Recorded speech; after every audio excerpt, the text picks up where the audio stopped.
Today we are going to recap a 2018 movie titled Widows. Please be advised that there will be spoilers ahead. The film opens with a man named Harry, who leads a group of 3 individuals. They were fleeing from the cops after stealing $2 million from a guy called Jamal.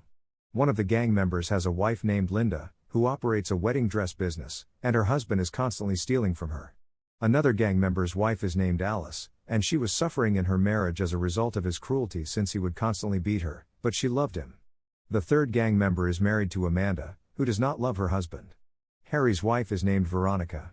The group attempted to flee the police by entering an abandoned warehouse and getting into another vehicle to avoid being recognized, but their strategy backfired when the police opened fire on them, killing everyone.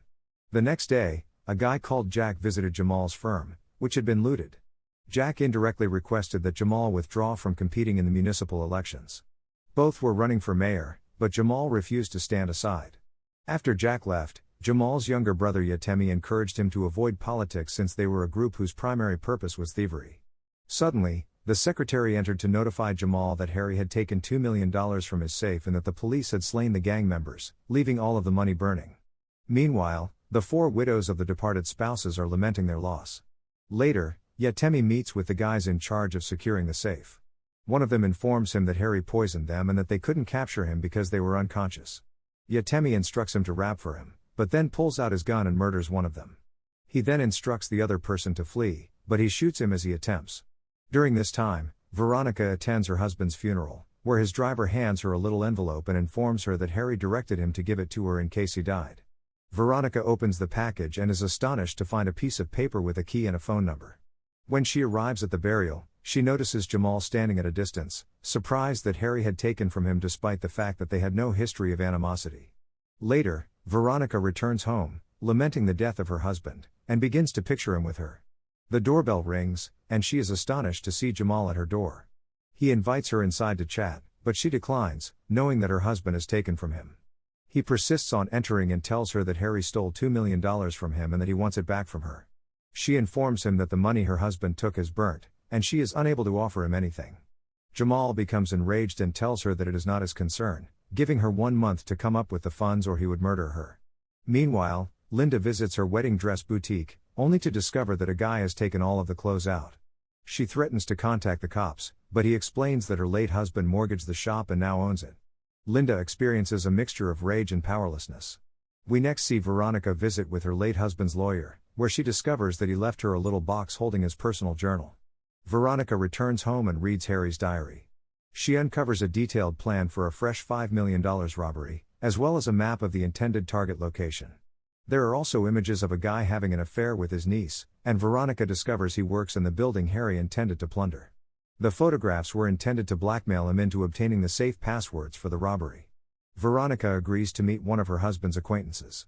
She tells him she wants to sell Harry's journal, but he assures her no one will purchase it. Instead, he advises she carry out the scheme herself and take the $5 million to pay off Jamal, cautioning her that Jamal is dangerous. Later, we see Alice agitated as she tries to find a job. Her mother encourages her to go online to meet guys and perhaps consider working as an escort. The next day, Veronica approaches the other widows to try to resolve their issue with Jamal.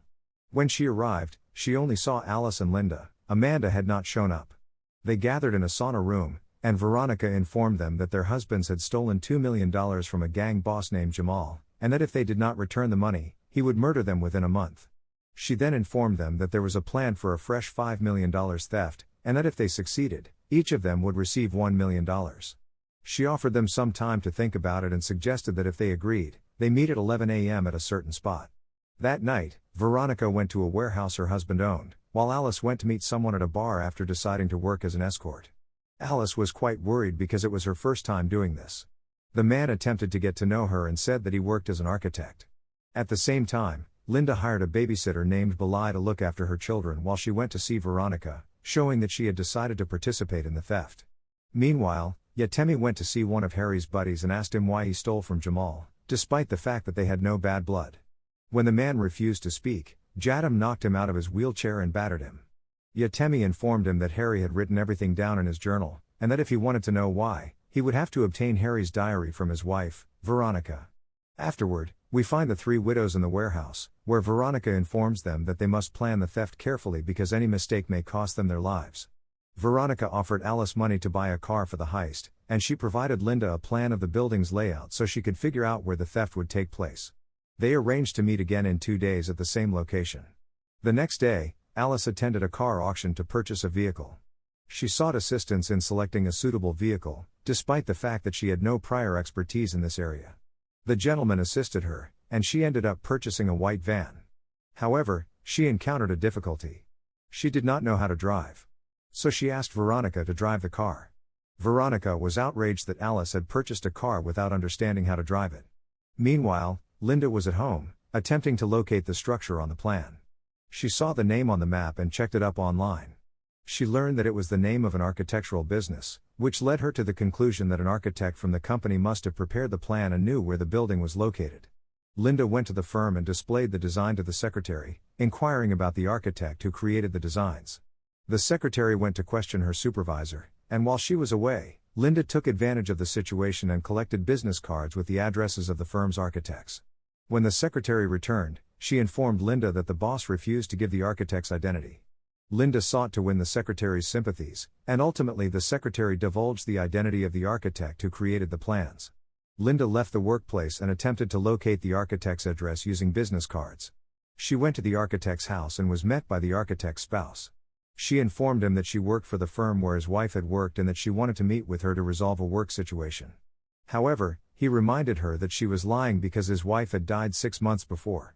Linda began crying to conceal the issue, and her husband attempted to console her, but she immediately departed. She then went to see Alice and said that she hadn't been able to locate the building yet. Alice grabs Linda's designs and assures her she will handle them. The two of them then proceed to practice shooting in preparation for the heist. Meanwhile, Yatemi sits with his brother, Jamal. Yatemi informs him that Harry recorded all of the facts of the theft in his journal, which is now in the custody of his wife Veronica. Jamal then instructs Yatemi to keep a watch on Veronica but urges him not to hurt her since he has given her a 1-month deadline to repay his money. Later, we find Veronica at home, receiving a call from Amanda. Amanda requests to meet with her. When they meet, Amanda apologizes for not attending the meeting after Veronica had contacted her. However, Veronica realizes that Amanda does not appear to have loved her husband, so she chooses not to tell her about the theft or include her in it. On the other hand, Yatemi goes to Harry's driver's house and orders him to grab Harry's journal from Veronica. When the driver disagrees, Yatemi murders him. Jamal then sends a message to Veronica, along with the driver's ring, warning her that if she does not provide the money within a week, he will kill her, exactly like he did the driver. That night, Alice is with the architect she had previously met. She asks him to assist her in identifying the building's position on the plans. He informs her that he'll have one of his pals design the drawings for any construction. Then there comes a tap on Alice's door, and she is astonished to see Veronica standing there. When Veronica enters the house, she notices the architect. Veronica informs Alice that what she is doing is wrong, as her husband had recently died. Alice explains her conduct by claiming that the architect would assist them in locating the building they wish to loot. Veronica suddenly hits Alice, who slaps her back. Alice then informs Veronica that her husband had also mistreated her, and she will not tolerate it longer. Veronica is moved by Alice's remarks and hugs her.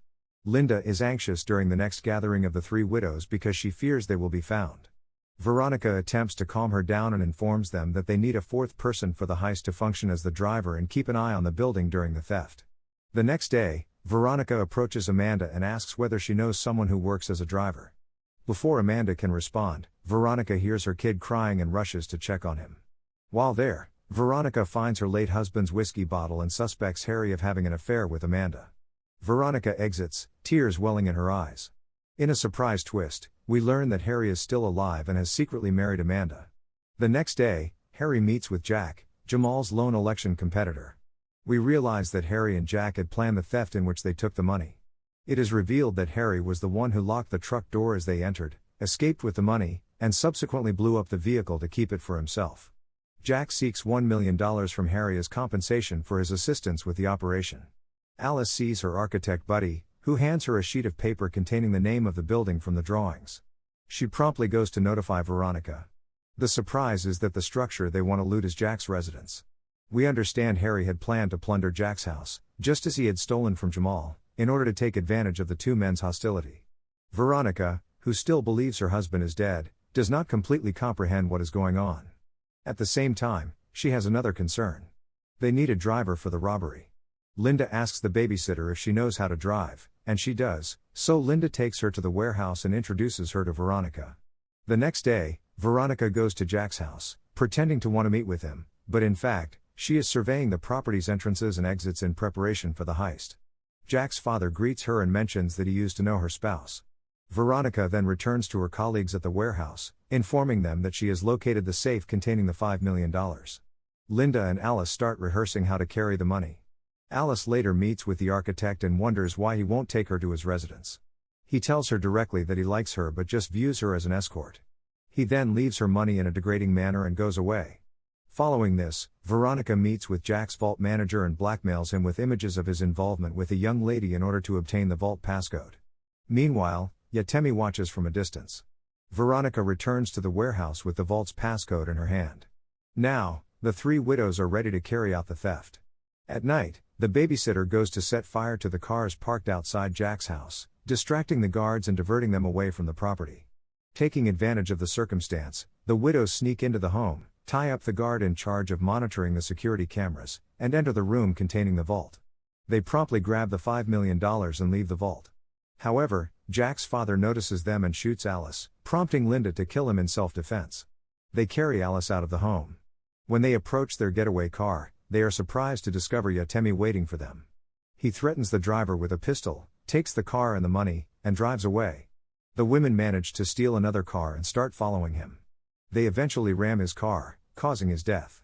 Afterward, they reclaim the stolen money and flee. Linda transports Alice to the hospital for treatment. Meanwhile, Veronica returns to the warehouse with the money, but then her husband Harry comes. He apologizes for faking his death, stating that he did it to evade Jamal's men and avoid execution. He asserts that he didn't want her involved in the theft. He had given her his journal so she could sell it and gain money.